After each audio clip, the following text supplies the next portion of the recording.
kamu itu sampah, kamu itu orang yang tidak berguna. Tapi Tuhan mau datang dan mencari kita. Amin, haleluya. Bagaimana kita bisa yakin kalau kita sudah menerima anugerah keselamatan dan hidup di dalam kasih karunia itu, yaitu adalah kita hidup dalam pimpinan Roh Kudus yang menjadi materai, yang menandai kita, saudara, bahwa kita adalah milik Tuhan. Oleh sebab itu mari kita hidup di dalam Roh. Dan saya mengatakan waktu bulan lalu ya, kenapa Om Jack selalu mengatakan kita hidup dalam Roh Kudus, pimpinan Roh Kudus, kita selalu hidup dalam pimpinan Roh, selalu membahas tentang Roh Kudus, karena itu penting bagi kita. Kalau kita hidup dalam Roh, berarti kita adalah milik Tuhan.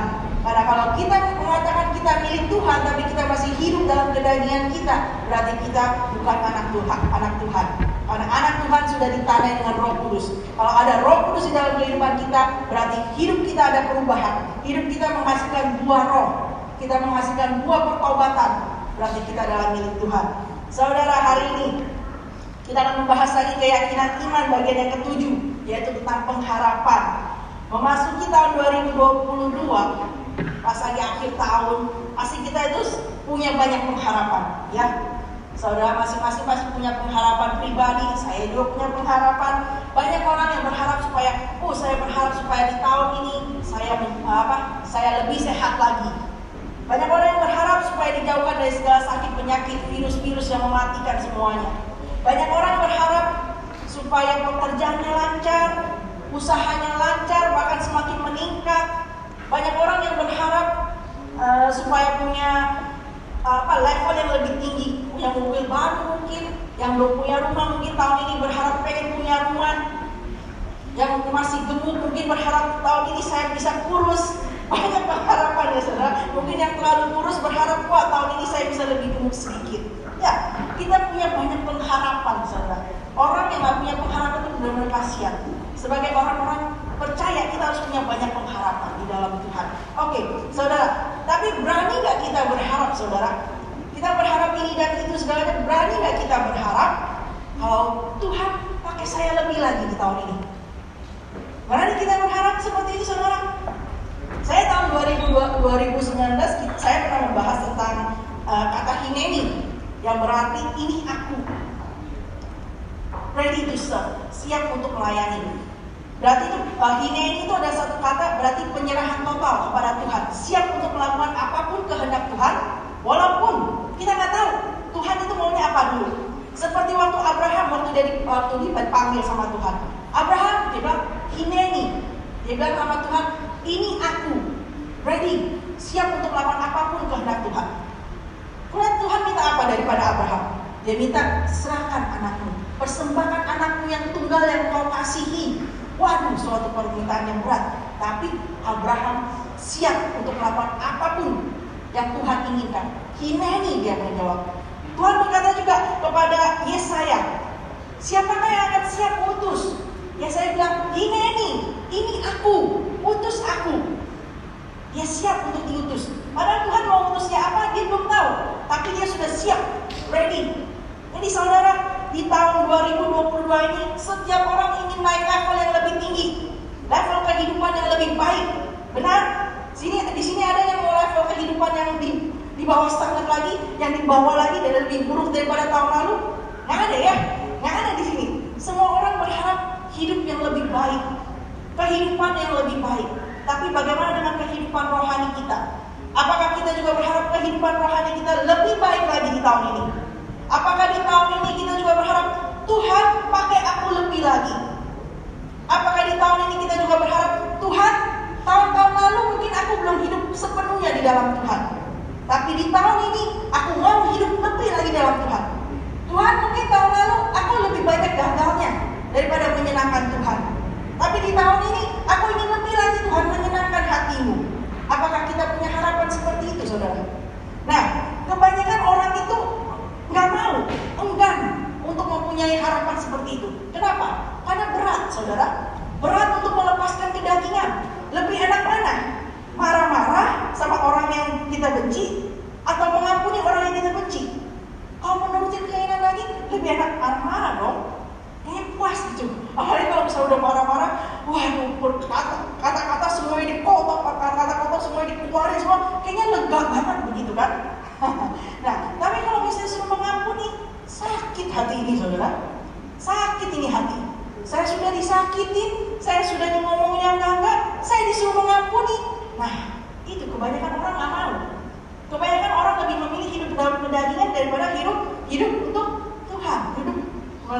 firman Tuhan. Dalam komitmen juga pelayanan. Tuhan, saya ingin melayani lebih lagi. Tetapi ketika masuk dalam pelayanan, mundur secara bertahap. Kenapa? Karena melayani itu butuh komitmen. Gak bisa dikasih komitmen. Butuh pengorbanan. Sedikit pengorbanan, gak bisa berkorban. Nah itulah, kebanyakan orang tuh gak mau untuk lebih maju dalam Tuhan. Tapi kita adalah orang-orang yang siap untuk maju dalam Tuhan, amin. Kita semua adalah orang-orang yang siap untuk hidup lebih lagi di dalam Tuhan, amin. Amin, berikan kemuliaan untuk Tuhan Yesus toh. Siap ya saudara, ya tepuk tangan bagi tahun ini siap untuk lebih lagi dalam Tuhan, amin.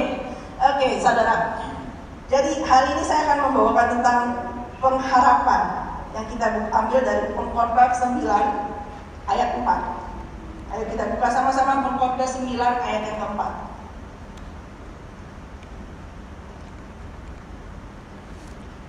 Pengkhotbah 9 ayat yang keempat. Tetapi siapa yang termasuk orang hidup mempunyai harapan, karena anjing yang hidup lebih baik daripada singa yang mati. Wah, satu ayat tentang pengharapan saudara. Saya selalu diingatkan ini ya, tentang siapa yang termasuk orang hidup mempunyai harapan, saudara. Berarti kita di sini adalah orang-orang yang hidup. Waduh, saya berbicara dengan orang hidup atau apa? Kita di sini adalah orang-orang yang hidup. Amin. Yang di rumah juga ya, mungkin lagi mendengarkan nanti mendengarkan audio khotbah. Kalau misalnya itu jawab, ya saya ada orang-orang yang hidup, walaupun sendirian di rumah nggak apa-apa, jawab ya. Kita semuanya adalah orang-orang yang hidup karena saudara ada di sini semua. Ya, berarti kita semua ini adalah orang-orang yang punya pengharapan. Ya, saya sewaktu kecil punya pengharapan jadi dokter. Wah, dokter kan. Sudah gede nggak tahu jadi dokter cinta. Saya waktu kecil juga pengen jadi akuntan. Hitung-hitung duit ya. Udah gede jadi akuntan cinta juga saudara. Ya. Orang yang datang ke Australia punya suatu pengharapan. Supaya apa? Saya ingin kehidupan saya lebih baik. Saya ingin kehidupan keluarga saya lebih baik. Saya ingat mama saya suka cerita ya. Dia bilang begini. Waktu tahun 96 mama saya kesini. Dia itu waktu itu masih agak-agak gemuk, saudara, lebih gemuk dari saya ya. Dia gemuk. Terus dia datang ke Australia ini dengan satu pengharapan, saya harus bisa bekerja, saya akan membawa anak-anak saya ke sini. Dia bilang begitu. Dia bekerja, saudara, lebih dari pokoknya belasan jam dalam satu hari di restoran. Karena dari pagi-pagi dia bangun, udah siap-siap segala macam, sampai malam-malam dia baru tidur lagi jam 11 atau jam berapa. Dia kerja belasan jam dalam satu hari. Dan akhirnya dia bawa adik saya ke sini, dia bawa saya ke sini, ya papa saya juga waktu itu. Dan dia berhasil saudara. Dia mempunyai pengharapan supaya kehidupan dia lebih baik di tempat ini. Dan itu yang dia lakukan. Dia sudah happy melihat saya dan sudah berkeluarga, punya anak, punya cucu, punya rumah. Dan dia juga sudah melihat adik saya juga sama halnya. Dan dia happy saudara. Sebelum dia meninggal, dia bilang, mama sudah melihat semuanya. Mama sudah tenang, happy. Semua yang mama inginkan sewaktu mama datang ke Australia sudah dapat. Gitu. Jadi semua orang punya pengharapan. Kita juga punya pengharapan buat anak-anak kita kan. Yang punya anak, saya berharap wah anak saya dapat pekerjaan yang baik, anak saya bisa mendapatkan pasangan hidup yang baik. Kalau udah punya pasangan hidup, punya harapan lagi saudara. Anak saya bisa mempunyai anak-anak keturunan yang baik juga, yang bisa melayani Tuhan. Udah punya cucu, punya pengharapan lagi. Pengharapan itu gak pernah berhenti. Karena kenapa? Karena kita adalah orang-orang yang hidup. Kalau pengharapan udah berhenti berarti orangnya sudah mati saudara. Kita punya pengharapan karena kita adalah orang-orang yang hidup. Jadi semuanya, setiap kita selalu punya pengharapan. Tapi kadang-kadang orang yang berharap itu kadang-kadang gagal, kadang-kadang kecewa ya. Orang mengharapkan sesuatu yang baik tapi mereka salah berharap, akhirnya mereka gagal dan kecewa. Nah ini kenapa? Kenapa? Kita perlu bertanya nih, kenapa mereka sudah berharapkan sesuatu yang baik tapi nggak mendapatkan? Kenapa? Karena kadang-kadang mereka bukan berharap kepada Tuhan, mereka berharap pada manusia. Mereka berpikir, wah saya dalam kesusahan yang besar, si A pasti bisa menolong saya. Karena kan dia kan biasa kan hebat ya, dia jago ini itu. Karena dia pinter, dia pasti bisa menolong saya.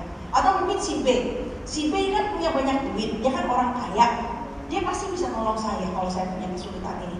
Atau mungkin si C punya kekuasaan, punya koneksi yang hebat, pasti dia bisa tolong saya keluar dari sini. Nah ini kenapa pengharapan kita gagal karena kita berharap pada yang salah, pada manusia.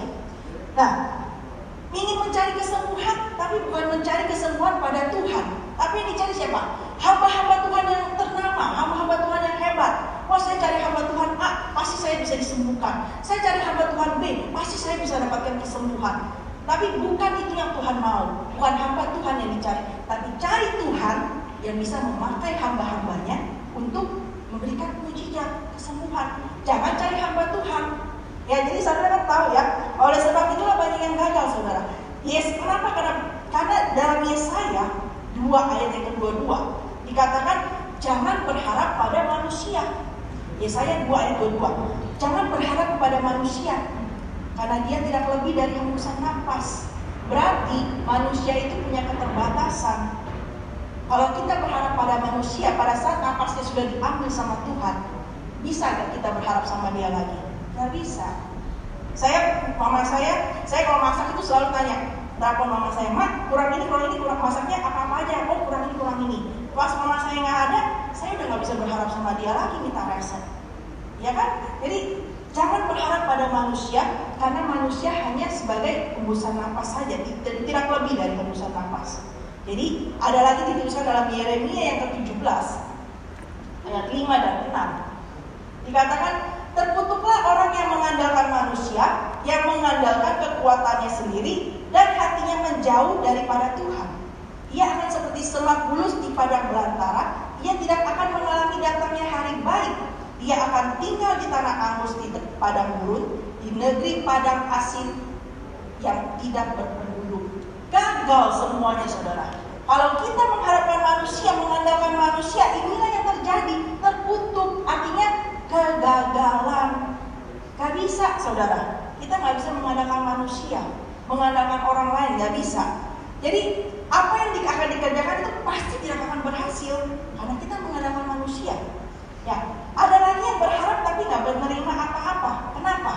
Karena apa yang diharapkan, apa yang didoakan hanya untuk memuaskan hawa nafsunya sendiri. Misalnya nih, waduh, saya berharap kalau saya lagi butuh duit, saya pergi ke kasino, saya berharap untuk menang, main itu. Nah, itu kadang-kadang sering kali gagal. Kenapa? Karena untuk memuaskan hawa nafsu, saudara. Jadi kalau saya ada duit, lebih baik jangan dipakai buat kasino, mendingan buat makan. Puas kan? Ya, bawa ke gereja, membangun gereja, melayani, lebih lagi.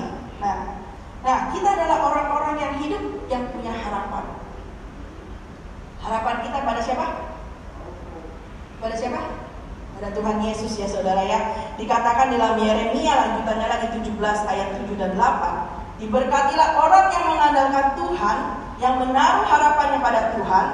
Dia akan seperti pohon yang ditanam di tepi air, yang merambatkan akar-akarnya ke tepi batang air, dan yang tidak mengalami datangnya panas terik, yang daunnya tetap hijau, yang tidak khawatir dalam tahun kering, dan yang tidak berhenti menghasilkan buah. Waduh, amin. Amin banget ya.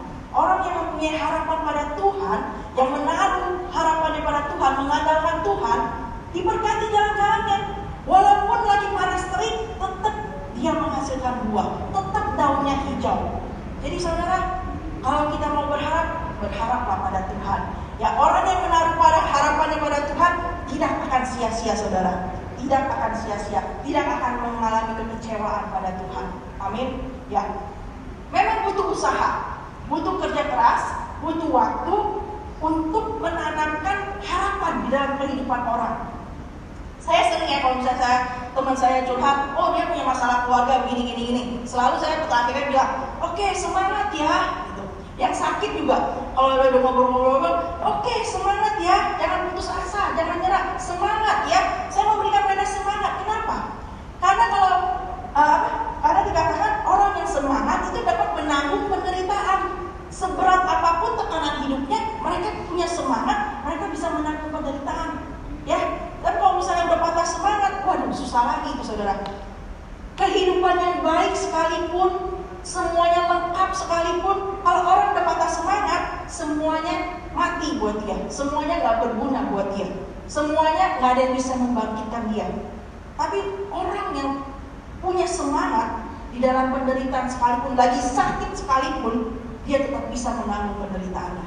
Nah, itulah. Jadi kalau misalnya kita punya kata-kata, jangan kata-kata yang negatif, jangan kata-kata yang yang jahat, yang buruk, yang mengutuki orang.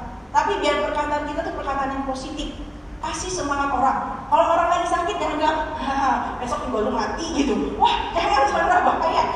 Semangatin orang lagi bangkrut, rasain dulu sombong sih lu, sekarang makanya lu mengalami lu hal-hal yang buruk lu, makanya itu jangan kasih kata-kata yang negatif, tapi kasih kata-kata yang positif yang membangun mereka, saudara.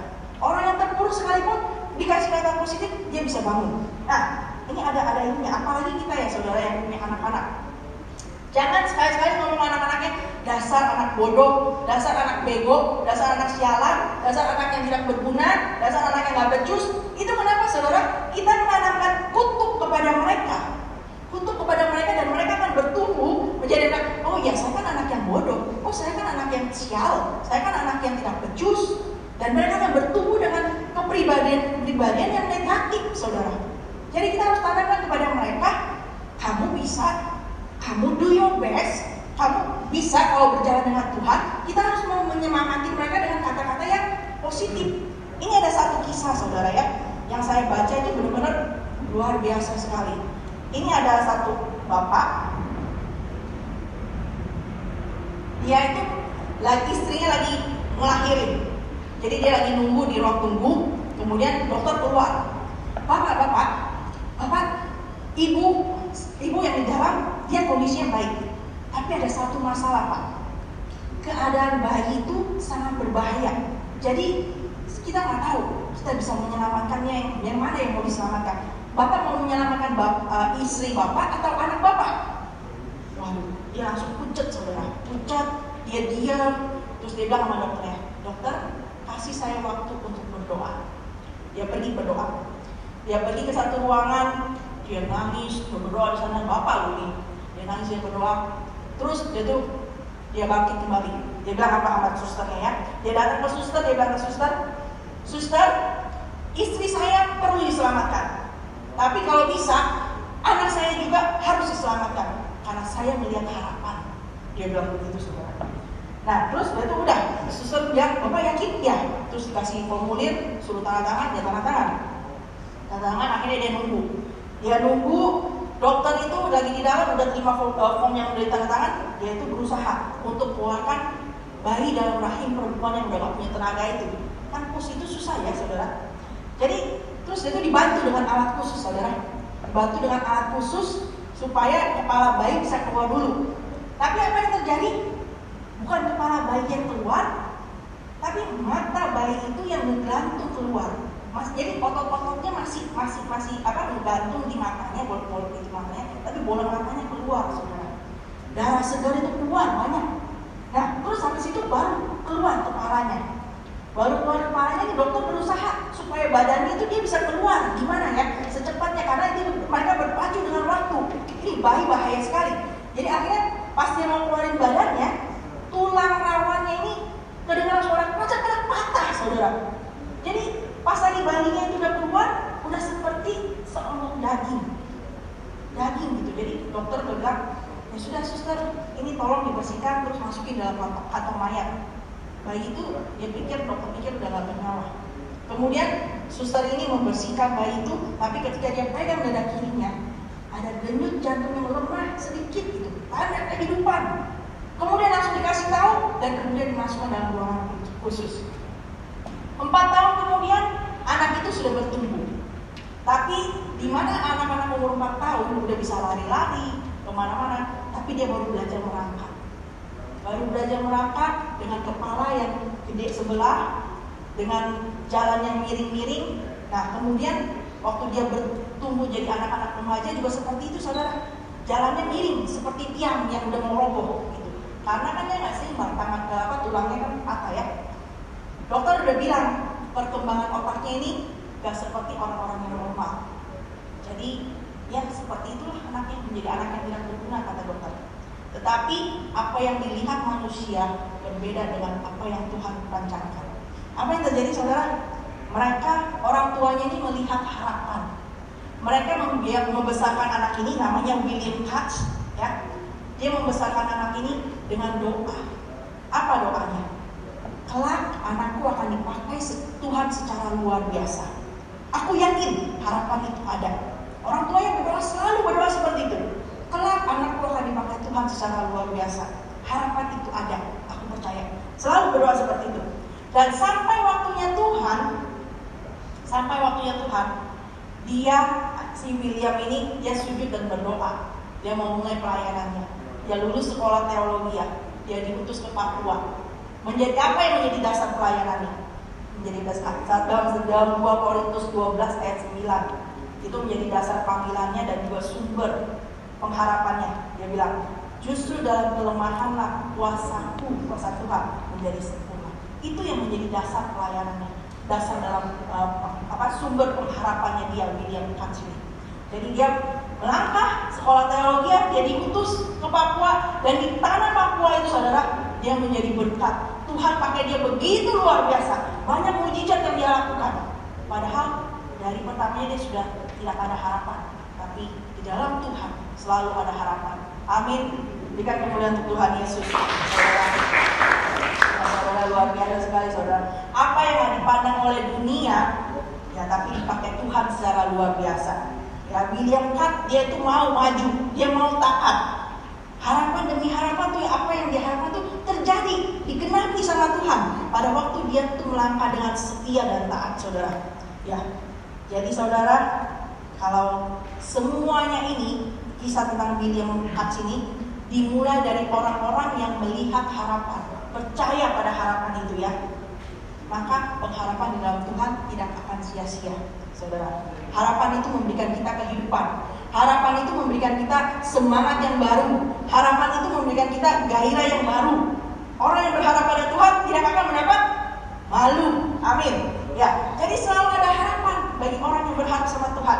Apapun keadaan saudara pada saat ini, apapun yang akan saudara hadapi di masa-masa mendatang, kalau saudara memegang teguh pengharapan di dalam Tuhan, saudara pasti akan mempunyai kekuatan untuk menjalaninya. Amin. Karena kita adalah orang-orang yang hidup penuh dengan pengharapan. Amin.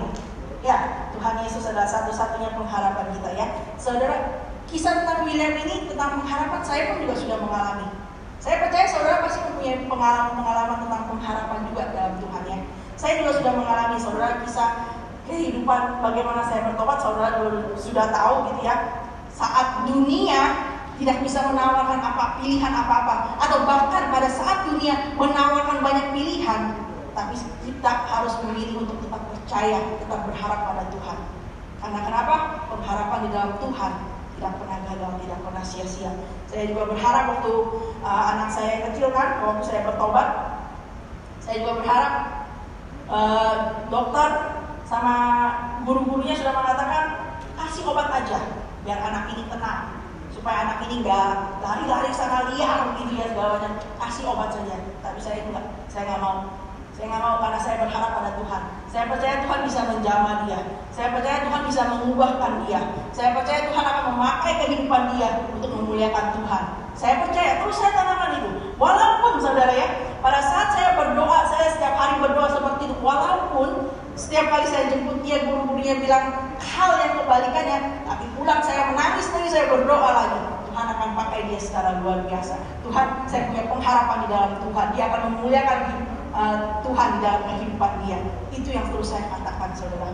Ya, jadi pilih saudara untuk tetap percaya dan berharap pada Tuhan. Walaupun keadaan sekeliling kita itu benar-benar menyesakkan, benar-benar kita dihimpit sampai nggak bisa bergerak, tapi kita tetap percaya. Pilih untuk tetap percaya pada Tuhan, ya. Kenapa saudara? Karena Tuhan kita jauh lebih berkuasa daripada apapun di dunia ini. Laut sedang bergelora, sedang berombak yang kencang. Ketika dia bilang tenang, laut itu menjadi tenang. Siapa yang punya kuasa seperti itu? Tuhan Yesus, saudara. Dan juga kenapa kita harus berharap pada Tuhan? Karena jaminan di dalam Tuhan itu udah pasti. Pasti Tuhan memberikan jaminan yang pasti di dalam kehidupan kita, saudara. Sehingga kita nggak perlu takut. Janji, kalau dia sudah berjanji, maka janjinya adalah iya dan amin. Ketika dia berjanji untuk menyertai kita semua, maka dia akan menyertai kita. Ketika dia berjanji akan memelihara hidup kita, dia akan memelihara hidup kita. Ketika dia berjanji untuk menggendong kita, maka dia akan menggendong kita, saudara. Jadi jangan lepas dari pengharapan akan Tuhan, janji Tuhan, saudara. Orang yang punya pengharapan dalam Tuhan akan tetap bangkit. Alkitab mengatakan 7 kali orang benar jatuh, maka ia akan bangkit kembali. Nah, orang Jepang juga pegang perkataan ini, saudara. Walaupun mereka bukan mengutip Alkitab, tapi perkataannya sama. Dia mengatakan apa, orang Jepang ada pepatahnya, dia bilang Nana Korobi Yaoki. Nana Korobi Yaoki, yang artinya 7 kali jatuh, 8 kali bangkit. Itu, saudara. Jadi kalau orang Jepang aja bisa memegang pepatah seperti itu, kita punya pengharapan yang lebih lagi dalam Alkitab, saudara. Sebab 7 kali orang benar jatuh, maka dia akan bangkit kembali. Ya, jadi kalau misalnya saudara jatuh sekali, jangan ragu. Mungkin bisa jatuh 2 kali, mungkin bisa jatuh 3 kali, 4 kali, 5 kali, 6 kali, 7 kali.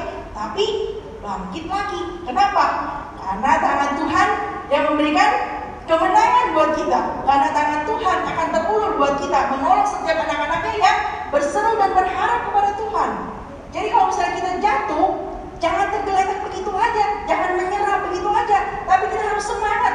Tuhan, tolong aku, ulurkan tangan saudara kepada Tuhan. Tuhan akan mengulurkan tangannya untuk mengangkat saudara. Amin. Kita punya Tuhan yang hebat, saudara. Kita punya Tuhan yang hebat. Selalu ada pengharapan di dalam Tuhan. Pengharapan untuk bertobat, akan pertobatan. Kalau kita mau bertobat, kita ingin berubah, dengan keinginan kita sendiri, dengan kemampuan kita sendiri, gak bisa berubah. Kenapa? Roh memang penurut, daging lemah. Kita ingin sesuatu, mengerjakan sesuatu yang baik, tapi sesuatu yang jahat yang malah kita kerjakan.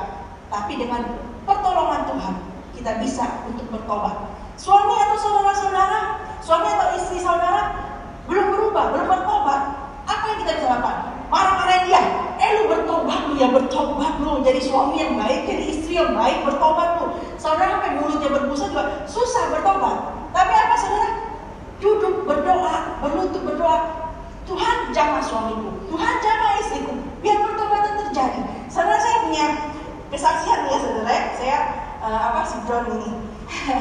Jadi waktu bulan-bulan yang lalu, kalau saudara tahu, saya kan ada delivery, dia ada delivery makanan. Pas lagi awal-awal delivery itu happy gitu kan, karena kan jalanan sepi. Jadi kita kalau sekali nganter itu wah enak, tempat banyak.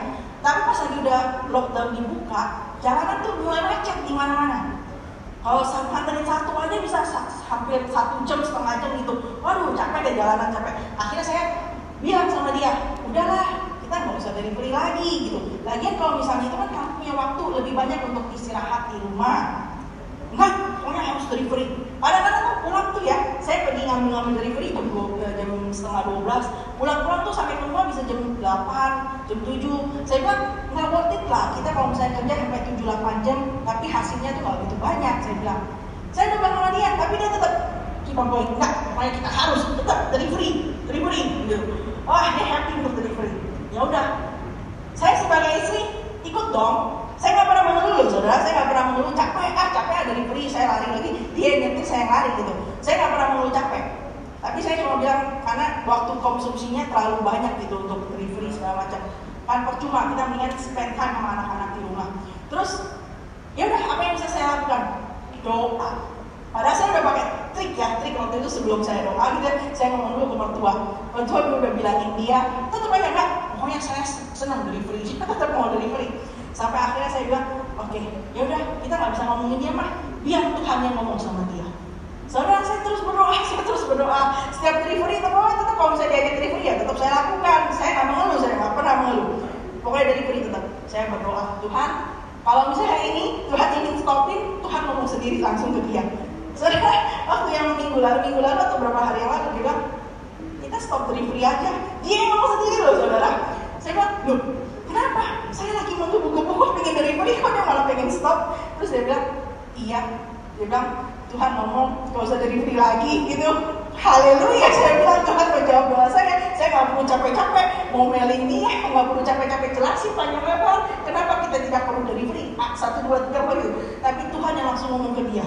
Jadi udah, saya tuh bersyukur aja sama Tuhan. Jadi begitu, saudara. Kalau saudara ingin istri saudara berubah, suami saudara berubah, anak saudara berubah, saudara capek-capek ngomongin, dia mereka masih belum berubah, doa. Minta sama Tuhan, ubahkan mereka.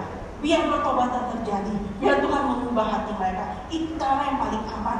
Dan saudara juga gak perlu capek hati. Udah ngomongin, gue udah ngomong sampai berbusa segala macam, gak mau denger. Capek kan? Tapi kalau waktu kita selain ke Tuhan, kita jalanin juga happy. Damai, sukacita saudara. Urusannya sama Tuhan, Tuhan sendiri yang dealing sama dia. Nah itu saudara. Di dalam Tuhan ada pengharapan untuk perubahan, untuk pertobatan. Di dalam Tuhan juga ada pengharapan untuk keselamatan. Karena kenapa Tuhan? Karena kenapa saudara? Hanya Tuhan Yesus satu-satunya juru selamat kita. Amin. Gak ada yang lain. Dia satu-satunya jalan, kebenaran, dan hidup.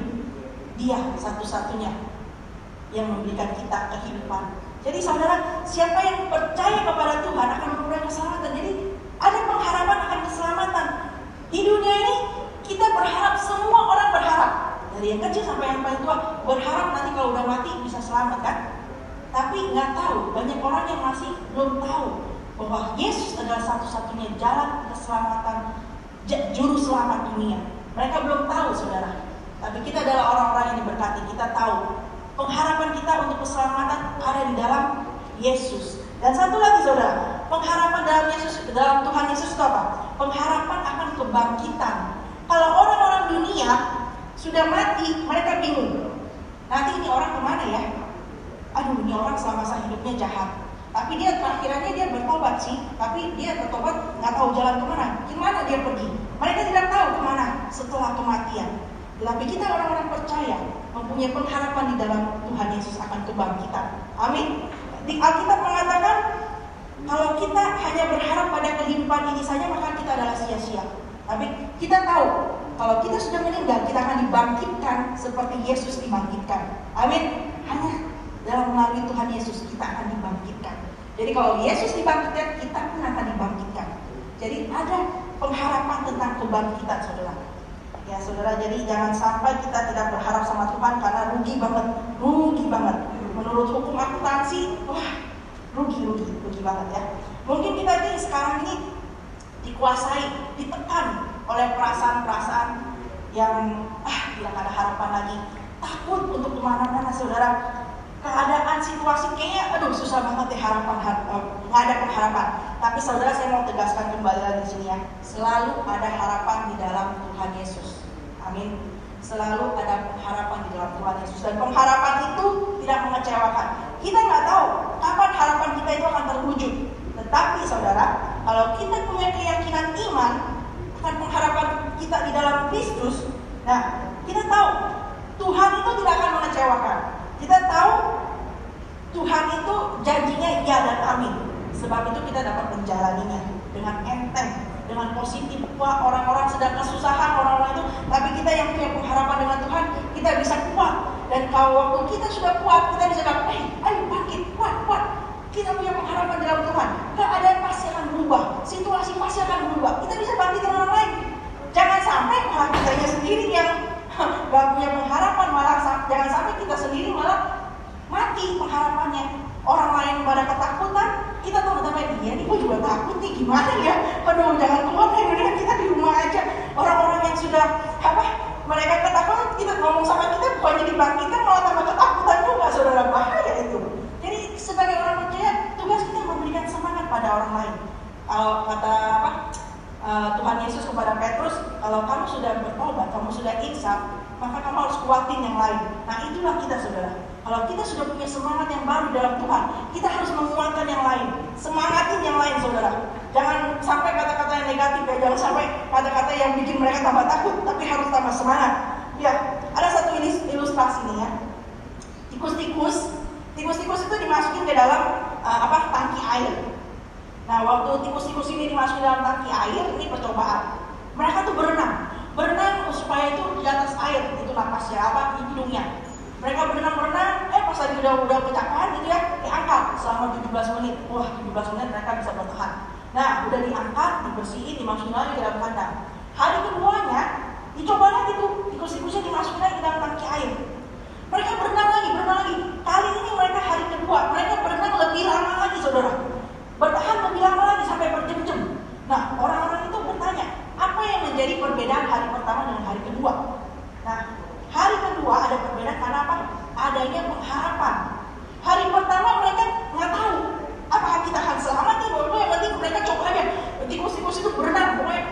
yang harus di atas untuk mereka berenang gitu. Tapi hari kedua mereka punya pengalaman. Hari pertama saya sudah diselamatkan, hari kedua saya pun akan diselamatkan. Jadi apa yang harus saya lakukan? Saya tetap berenang untuk tetap menunggu sampai diselamatkan. Nah, mereka punya pengharapan, saudara. Jadinya mereka terus berenang sampai berjam-jam mereka bertahan, saudara. Nah, itulah orang-orang yang punya pengharapan. Pasti akan yang sudah, apalagi yang sudah mengalami, mereka akan lebih lagi, wah Tuhan sudah menolong saya waktu dulu, Tuhan pasti akan menolong saya pada saat ini juga, Tuhan pasti akan menolong saya pada masa yang mendatang juga. Jadi mereka punya pengharapan, saudara. Orang yang memiliki keyakinan dalam Kristus ya, meski dalam keadaan apapun, sekali lagi dalam keadaan terjepit apapun, situasi berat seperti apapun, mereka pasti punya pengharapan. Mereka punya sudut pandang yang lebih baik.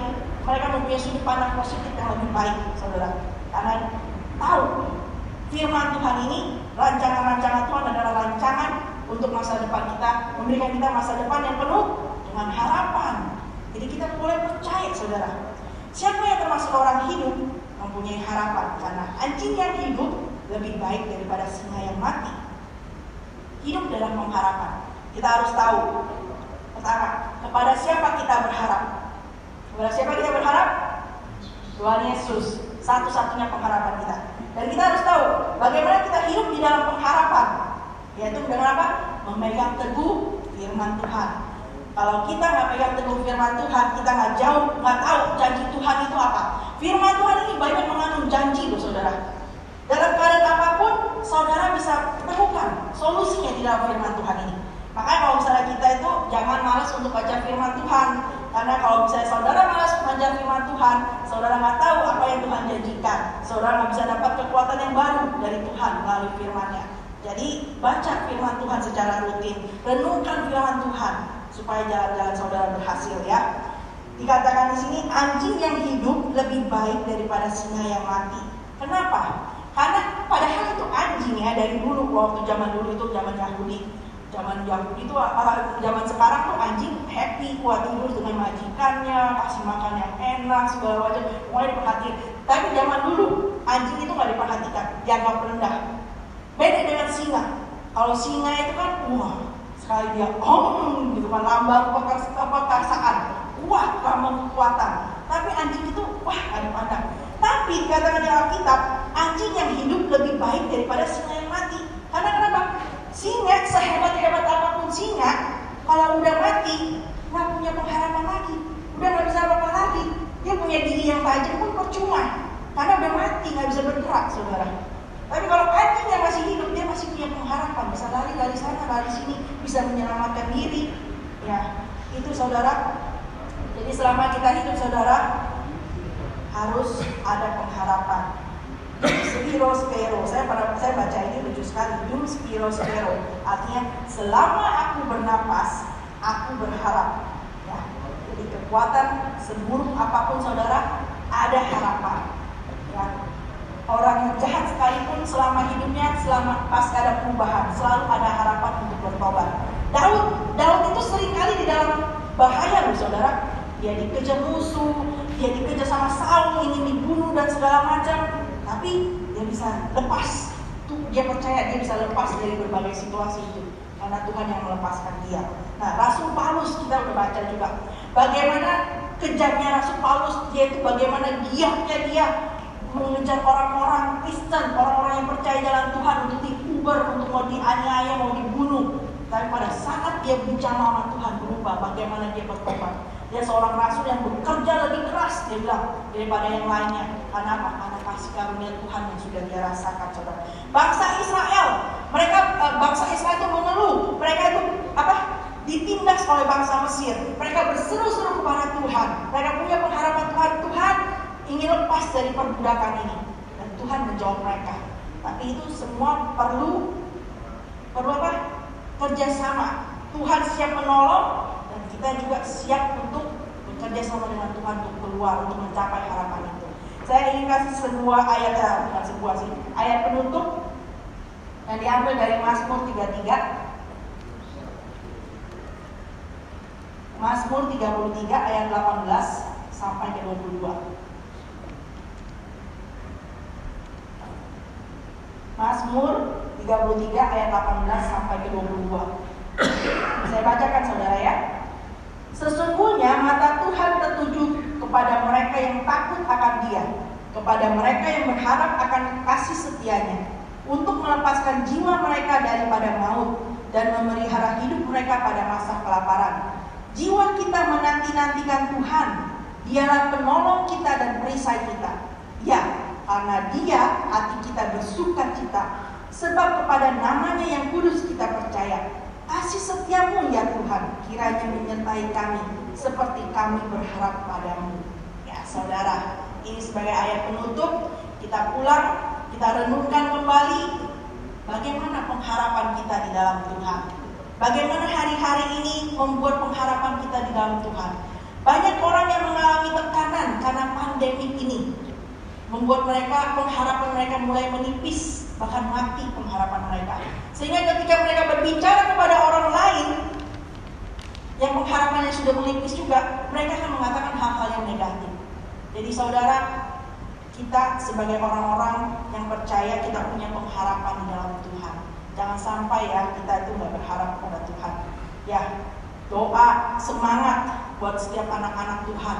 Kita dari seluruh dunia ini berdoa kok. Kita berharap suatu saat pandemi ini akan berlalu, akan menjadi endemik, habis, selesai semuanya. Saya undang para musisi untuk maju dan menyanyikan sebuah lagu. Saudara, hari ini kita belajar tentang suatu keyakinan iman, tentang pengharapan di dalam Tuhan. Dan saudara pulang, saudara renungkan bagaimana pengharapan saudara di dalam Tuhan sekarang ini. Apakah pengharapan dalam Tuhan sudah saudara anggap sebagai hal yang sia-sia, yang tidak berguna lagi? Mulai hari ini mari kita taruh pengharapan kita lagi pada Tuhan. Kita nggak bisa mengubah situasi, kekuatan kita nggak kuat untuk mengubah situasi. Tapi kita bisa berharap pada Tuhan yang sanggup mengubah situasi. Amin. Hal-hal yang impossible buat manusia, hal yang tidak mungkin buat manusia, semuanya Tuhan bisa kerjakan. Hal-hal yang tidak bisa kita ubah dengan pikiran kita sendiri, dengan kekuatan kita sendiri, kita bisa berdoa pada Tuhan, berharap pada Tuhan supaya Tuhan ubahkan. Ya, mari kita bertundukkan kepala dan berdoa. Terima kasih Tuhan Yesus untuk firman-Mu pada hari ini Tuhan. Di saat-saat pengharapan kami sudah mulai menurun, bahkan sudah mulai menipis dan hampir mati, tapi firman-Mu pada hari ini membangkitkan kami kembali Tuhan, bahwa kami tidak boleh luput, kami tidak boleh berhenti berharap kepada-Mu Tuhan. Selama kami masih hidup, kami punya pengharapan di dalam Engkau Tuhan Yesus. Dan kami percaya pengharapan di dalam Engkau tidak akan sia-sia. Dan orang-orang yang berharap kepada-Mu tidak akan mendapatkan malu.